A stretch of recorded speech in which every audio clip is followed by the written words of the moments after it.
information. Now I can go back and build again.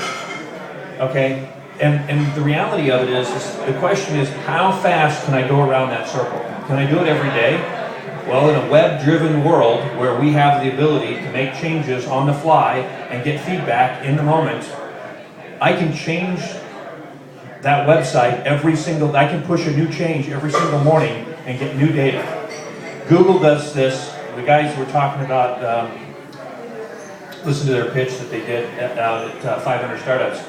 One of the guys at YouTube, and he was talking about moving buttons around on the YouTube and why there's a big button in the middle. And he's like, we changed that button place, but we have millions of people kind of coming to YouTube every day. So we knew immediately what the impact was of moving that button and trying to make it a cleaner interface and make it look nice and clean. Immediately the volume of clicks dropped off.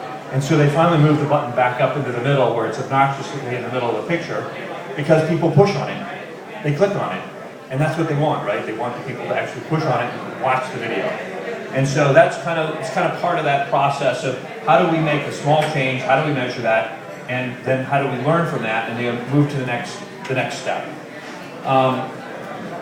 This is kind of hard to get your head wrapped around, in my opinion, because we say these things and it sounds really good, but when it really kind of comes to taking a look at, well, what is a minimum viable product?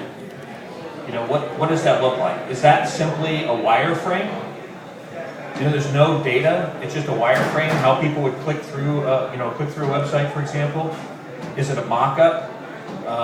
The story that Steve Jobs talks about in his book when they first came out with the iPod was that they had multiple versions of this, 3D printed.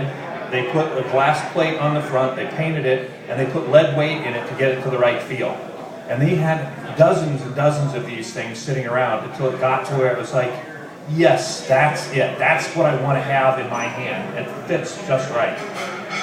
And so, to some extent, that's part of this process of lean learning. It's like they didn't build it and send it out and find out if it would work. They built hundreds of these little prototypes until they felt like they kind of had it, and then they tried that.